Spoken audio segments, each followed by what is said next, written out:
The rain tapped softly against the windows of Emily's small off-campus apartment, a steady rhythm that filled the silence. It was one of those cold, gray evenings in early October when the wind rattled the trees and nightfall came far too early. The sky outside was a deep slate, heavy with clouds that never seemed to break. Inside, the apartment was dim, the only light coming from a lamp in the corner and the soft glow of her laptop screen. Emily had grown used to living alone. At first, it felt like freedom, her own space, no roommates, no noise. But lately, the silence had started to feel oppressive. Her parents were in New Jersey, her college was in Oregon, and she hadn't spoken to them in over a week. Her friends, caught up in midterms and their own lives, hadn't answered her texts. The walls of the apartment, once comforting, now seemed to press in on her. To distract herself, she scrolled aimlessly through social media, her thumb sliding over photos of people at parties, friends laughing over coffee, and couples wrapped up in blankets watching horror movies. Halloween was coming, and everything online was full of pumpkins, costumes, and spooky memes. Bored, she closed the apps and typed into her search bar, "paranormal games you can do alone." It wasn't the first time she'd done something like this. Urban legends fascinated her. As a kid, she'd played Bloody Mary in her bathroom mirror and tried to summon Charlie with pencils in middle school. Of course, nothing ever happened. It was just a thrill, a chill that reminded her she was still alive. The search results brought up familiar names: Midnight Man, The Elevator Game, Light as a Feather, but one link stood out. The title read, "Spirit Companion Ritual, Call a Friend from the Other Side." Curious, Emily clicked. The page was simple. No flashy graphics or ads. Just black text on a cream background. It described a harmless-sounding ritual to summon a comforting spirit to talk to in lonely times. It required a mirror, a candle, a circle of salt, and a name. You were supposed to say the name 3 times while looking into the mirror, then blow out the candle. This ritual has been practiced for centuries by those seeking connection, the text read. The name must be chosen carefully. If no name is known, use the closest match to the spirit you wish to contact. It felt a little silly, but that was part of the appeal. A game. Something to do. Emily got up and gathered what she needed. A small bathroom mirror, a white candle from her kitchen drawer, salt from the cupboard. She arranged the items on the floor, dimmed the lights, and sat cross-legged in front of the mirror. The candle's flame flickered gently. Now came the name. She paused. Who was she supposed to call? She didn't know any spirits. It's not like she believed in ghosts. It was just for fun. "Okay," she muttered, rolling her eyes. "Demon." She grinned.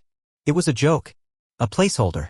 She figured it wouldn't matter, she wasn't really calling anything. Just playing along. She looked into the mirror and said it softly, "Demon. Demon. Demon." Then she blew out the candle. For a second, nothing happened. But then, all at once, the room felt different. The air grew heavier, like a thick fog had rolled in and settled on her shoulders. The silence deepened. Even the rain on the window seemed to have stopped. The hair on her arms stood up. A chill ran through her spine. "Okay, spooky," she whispered, laughing nervously. She shook her head and stood up, brushing salt away from her lap. Maybe the candle had made the room feel weird. Or maybe it was just her imagination. She didn't know that in the reflection behind her, something moved. She didn't see the shadow that shifted ever so slightly in the mirror's surface as she turned off the light and walked back to the couch. She didn't hear the low, rasping breath that echoed once before fading into the night. Emily returned to her laptop, unaware that she had just invited something in and not the kind of friend she was hoping for. The next morning, sunlight streamed weakly through the blinds, cutting lines across the floor. Emily woke up feeling groggy, like she hadn't slept at all. Her dreams had been strange, foggy corridors, whispering voices, and something watching her just out of sight. But she brushed it off. Dreams were always weird, especially after watching horror videos and playing spooky games before bed. She made coffee, scrolled through her phone, and went about her morning. The odd feeling from the night before had faded, replaced by the mundane rhythm of her routine. It was just another day. Or so she thought. That afternoon, Emily opened her laptop to start a paper for class. But her browser opened automatically to the same ritual page from the night before. That was strange. She had definitely closed it. She clicked away and tried to search for the page again, just out of curiosity. But it was gone. The link now led to a 404 error. The site itself seemed to have vanished. She frowned. That was odd. Maybe the site was just taken down. It was probably some random blog anyway. But still, it unsettled her. Not enough to panic, but just enough to leave a shadow in her thoughts. That evening, As the sun dipped below the rooftops and shadows crept back into her apartment, Emily felt it again. That heaviness. Like the air had thickened. She kept checking over her shoulder, certain someone was behind her. But there was no one there. The candle from the night before was still on the floor near the mirror. She decided to put it away. As she reached down to pick it up, the mirror caught her reflection, and for a split second it didn't look like her. The reflection was slower, as if it was thinking before mimicking her. Its eyes lingered on her even after she turned her head.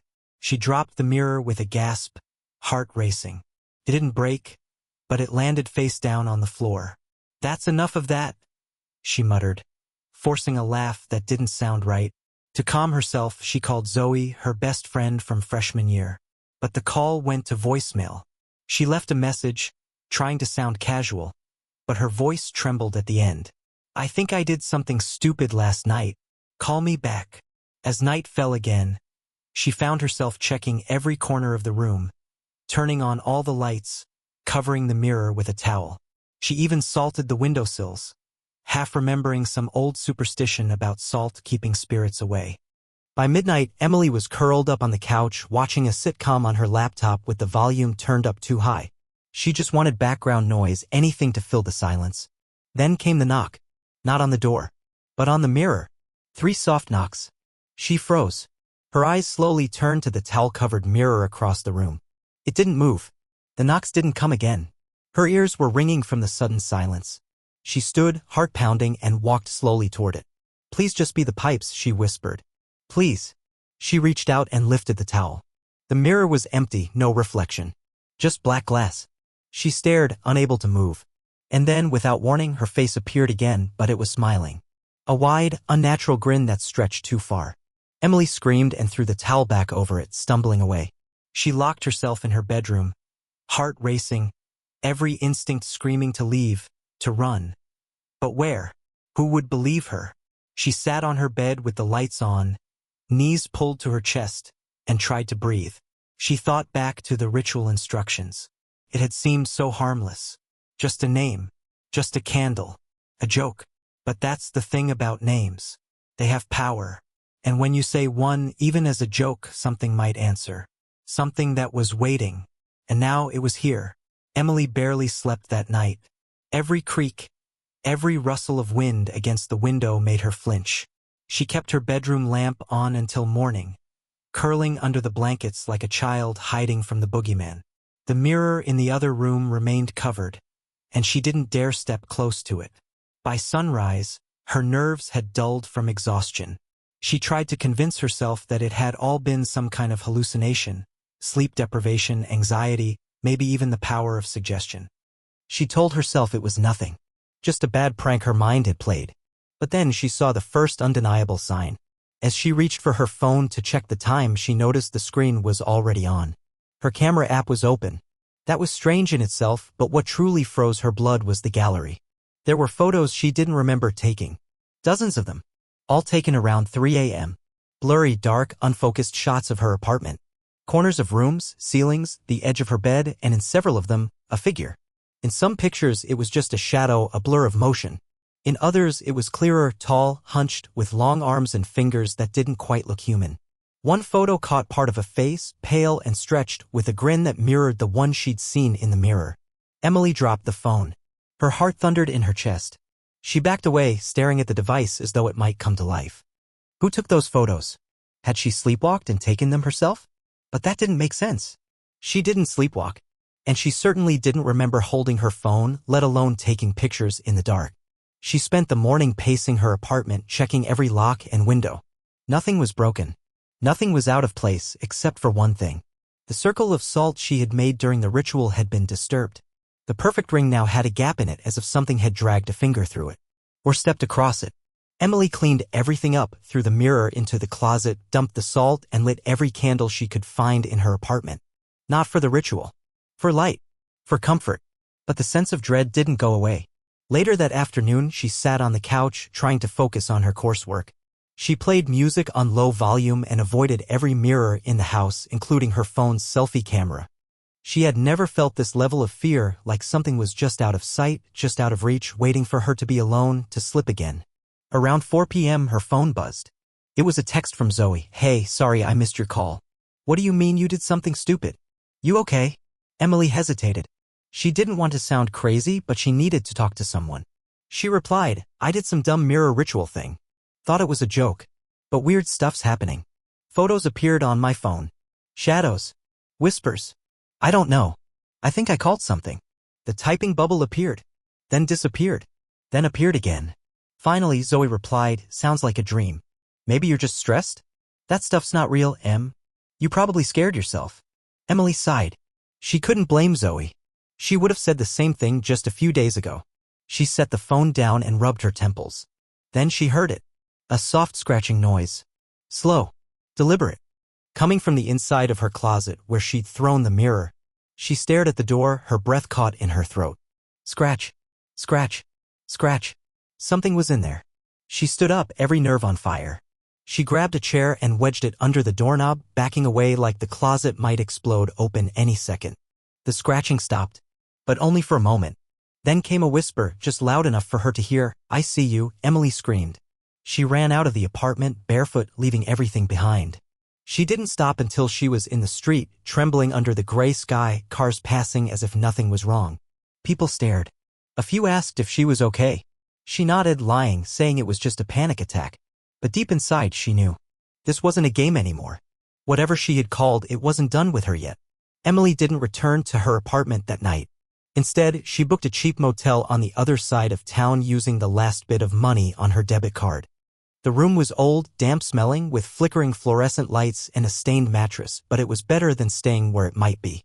She sat in the corner of the room with her back to the wall, hugging her knees, the motel TV playing reruns of crime shows at low volume just to drown out the silence. Her phone was clutched in her hand like a lifeline. Every so often she checked the screen. No new messages. No missed calls. Just photos. More of them. Even though she hadn't taken any since leaving her apartment, new pictures kept appearing in her gallery, dark, grainy shots of the motel hallway, the outside of her room door, the peephole. One picture even showed the inside of her motel room with her sleeping on the bed, though she hadn't slept at all. That's when it truly hit her. This thing, this entity, it had followed her. Whatever she summoned wasn't bound to her apartment. It was bound to her. She tried deleting the photos, but as soon as she exited the gallery and reopened it, they came back, sometimes even more than before. The image quality was getting better, clearer, like it was getting closer. Like it was learning how to use the phone, how to see through it.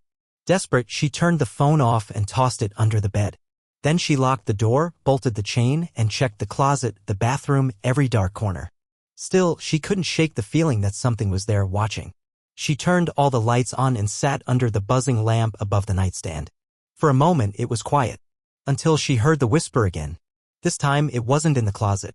It came from the mirror above the sink in the bathroom. She stared at it from across the room, heart slamming in her chest. The whisper grew louder, though still soft and raspy, like leaves scraping against concrete. "You said my name." Emily stood, trembling, and slowly approached the mirror.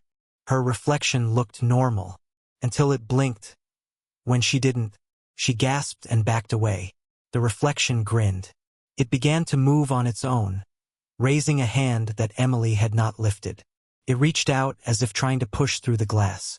Emily screamed and threw a towel over the mirror, then slammed the bathroom door shut. She scrambled for her phone under the bed, turned it on, and called Zoe again, this time begging her to pick up. To her relief, Zoe answered. "Em? What the hell's going on? You sound—" "I need help," Emily sobbed. "I think something's attached to me. I didn't mean to call it. I thought it was a joke. But it's real. It's real, Zoe. Followed me here. It's in the mirrors. It talks. It knows me." Zoe went silent for a beat. Then she said, Okay. Where are you right now?" Emily gave her the name of the motel. Zoe promised to be there in 20 minutes. While she waited, Emily sat against the door to the bathroom, making sure it stayed closed. The whispers had gone quiet again, but she didn't trust the silence. It always came before something worse. When Zoe finally arrived, Emily burst into tears of relief.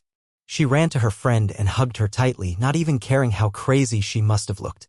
Zoe brought food, water, and more importantly, her calm presence. Emily explained everything in frantic detail, from the ritual to the photos to the whispering and the thing in the mirror.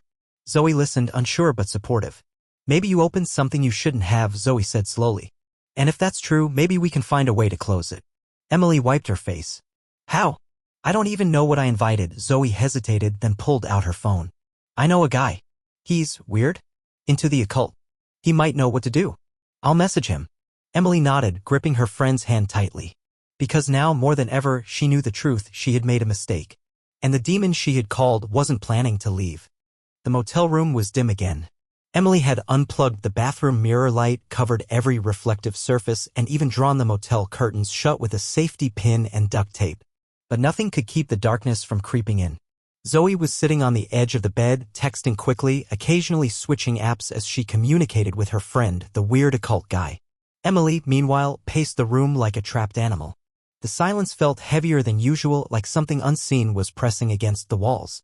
Finally, Zoe spoke. Okay. His name's Marcus.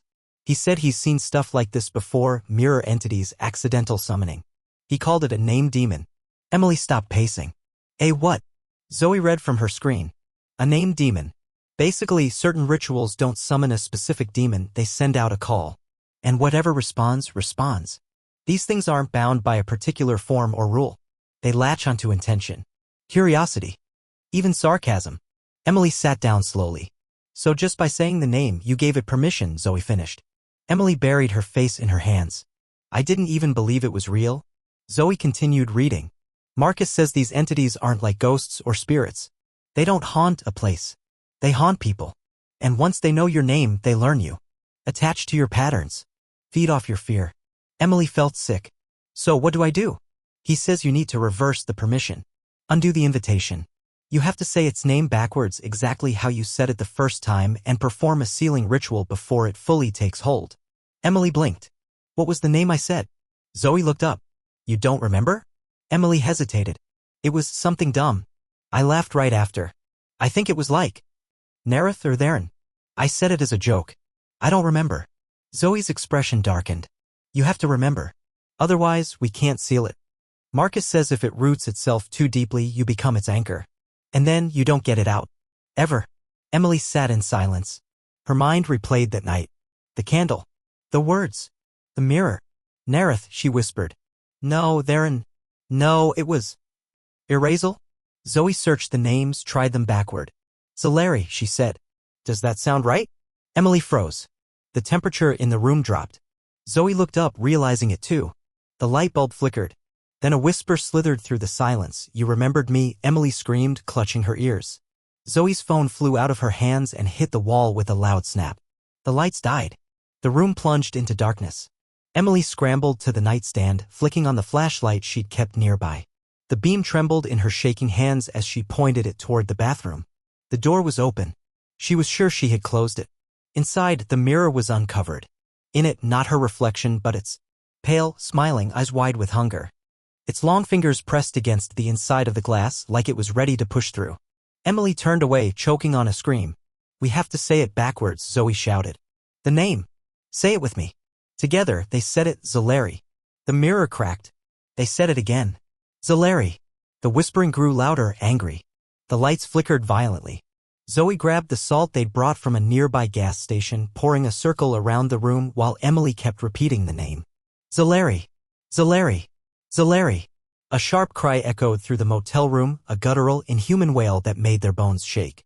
The air sucked inward like the room itself had gasped. Then silence. Total and complete silence. The light bulb above them buzzed softly back to life. Emily dropped to her knees, gasping. Zoe stared at the mirror. It was now shattered, black, and empty. The reflection was gone. The feeling was gone. But something lingered in the air, like a warning. Zoe helped Emily to the bed. Is it over? Emily didn't answer right away. She just stared at the broken glass, eyes wide with something deeper than fear. I remembered its name, she whispered. Zoe nodded slowly. But what if it remembers mine? The next morning, the motel felt like a different place. Light peeked through the heavy curtains, and the buzzing fluorescent bulb that had haunted them through the night now hummed innocently. Zoe was fast asleep on the other bed, wrapped in a blanket, while Emily sat near the window, staring out in silence. She hadn't slept. Not really. Though the mirror had shattered and the air had returned to a strange, heavy calm, Emily couldn't shake the feeling that it wasn't truly over. Something had shifted inside her. Something had noticed her. She finally turned to Zoe and whispered, "I want to go home." Zoe stirred awake and sat up slowly. "Are you sure?" Emily nodded. "If it's really over, I need to face it. I can't keep running." Zoe agreed to drive her. The sun was high by the time they arrived at Emily's apartment. The hallway looked exactly as it had before, gray, quiet, and utterly forgettable. The door still bore the faint smudge from where Emily had slammed her palm in panic 2 nights ago. Inside, everything was still. Clean. Empty. Emily walked around slowly, touching the surfaces, checking the closets, peering under the bed. No photos had returned to her phone, and the mirrors she had once covered were still veiled. Zoe stood by the door, watching. "It really might be gone," she offered. Emily nodded, though her body remained tense. Maybe they stayed there for a few hours. Zoe helped rearrange the living room, moved the mirror into the hallway closet, and even saged the place just in case. Emily didn't really believe in sage, but anything that might bring peace was worth a try. By late afternoon, Zoe hugged Emily tight before leaving. "You're strong," she whispered. "Whatever the thing was, you didn't let it win." Emily smiled faintly, holding back tears. Once Zoe was gone, silence returned. This time, it was a lonely silence. Emily turned on the TV and sat on the couch. It felt almost normal, almost safe. She even managed to doze off for a few minutes. But then the static returned. The screen buzzed and distorted. A white noise hissed from the speakers. Emily jolted awake. The remote lay untouched on the table. She grabbed it and tried turning the TV off. It stayed on. Instead, the screen flickered once more and then showed her own face. She was staring directly into the camera from a mirror's point of view. Emily gasped, knocking the remote from her hand. The image didn't disappear. Her reflection on the screen smiled. Only it wasn't a smile of relief. It was the demon's smile. That same wide grin. That same hollow stare. Emily stumbled backward, hand covering her mouth. "You let me in," the reflection whispered through the static. Suddenly, her phone buzzed on the table. One notification. New photo saved. Hands shaking, Emily unlocked the screen. It was a picture, dark, grainy, taken from inside her apartment. It showed her sleeping on the couch. She hadn't even closed her eyes for 5 minutes. She dropped the phone like it was burning. A loud thud echoed from the hallway closet, the one with the mirror inside. Emily turned slowly toward it. The door creaked open. She hadn't left it ajar. From within, faint whispering began again. Not words this time, just breathing. Labored. Wet. Right behind the mirror. Emily backed away, tears welling in her eyes. "I sent you back," she whispered, barely audible. The whisper replied, "You called me. I belong now." Suddenly, all the mirrors in the apartment, covered or not, began to rattle. The one under her kitchen sink. The one behind the bathroom door. Even her phone screen reflected not her, but it.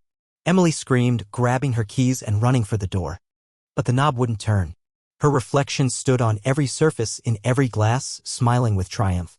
There was no longer a difference between where it lived and where she did. The ceiling hadn't worked.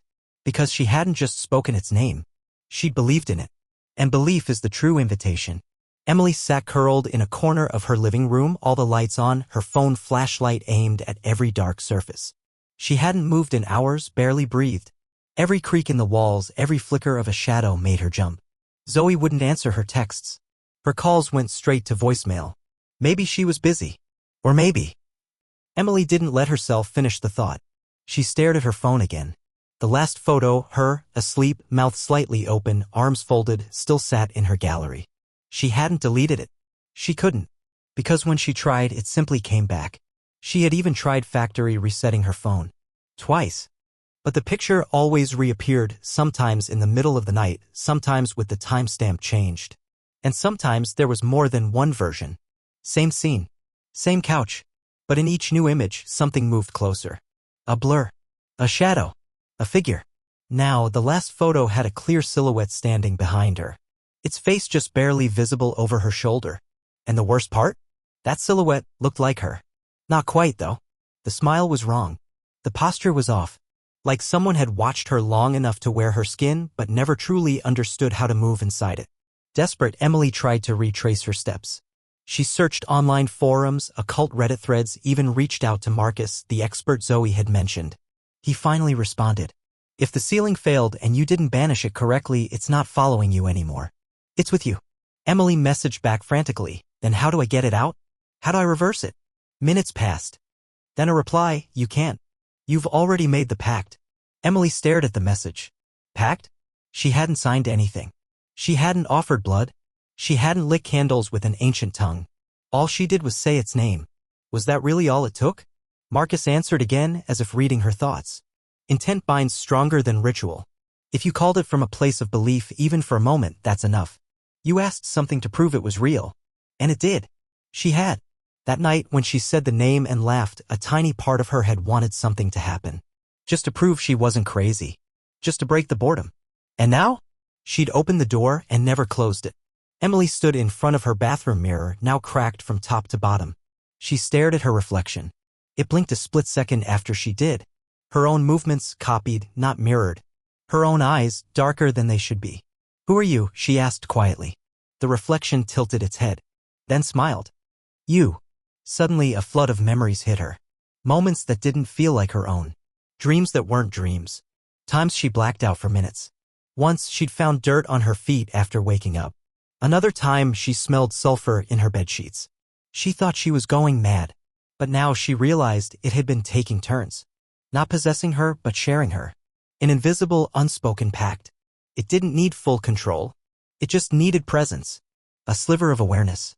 A shard of soul. Emily began to cry, clutching the edge of the sink. Please, just go.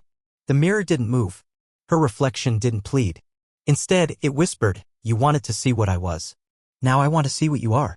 She ran out of the bathroom, every surface in her apartment suddenly reflecting the same expressionless, twisted smile. There was no more hiding. No more undoing. The pact had been sealed with intention, and deep down, part of her had wanted this. Not the horror, but the proof. The answer. The demon hadn't come for her soul. It had come because she called it, and now it wanted to live. The sun came up, but Emily no longer trusted the light.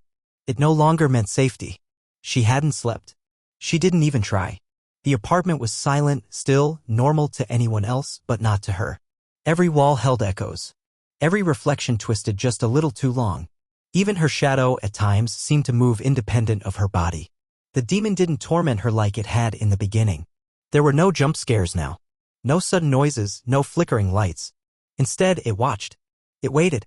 Sometimes in mirrors, sometimes in dreams, sometimes through her own eyes. Because now it lived there. Inside her. And maybe it always had, ever since that moment she said its name aloud, half mocking, half curious.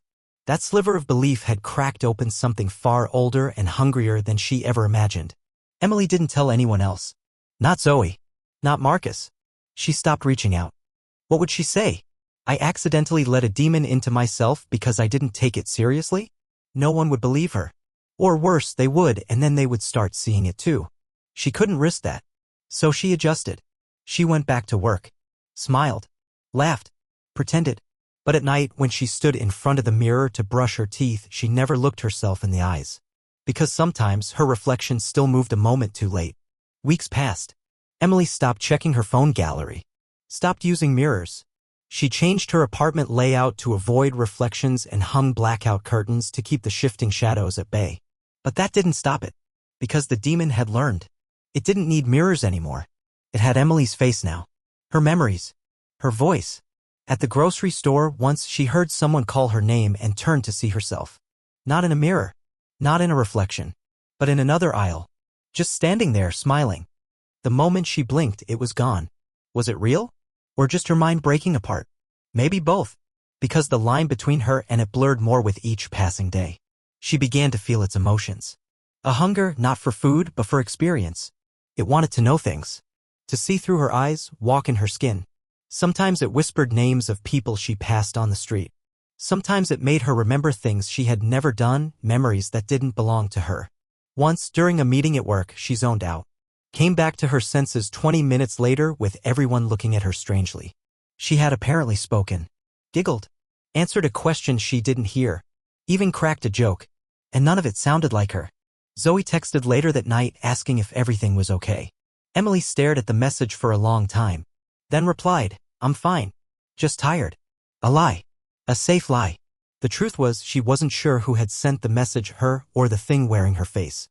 One night, as she lay awake, the demon finally spoke again, clearer, stronger, almost inside her head. You don't have to fight me anymore. We're the same now.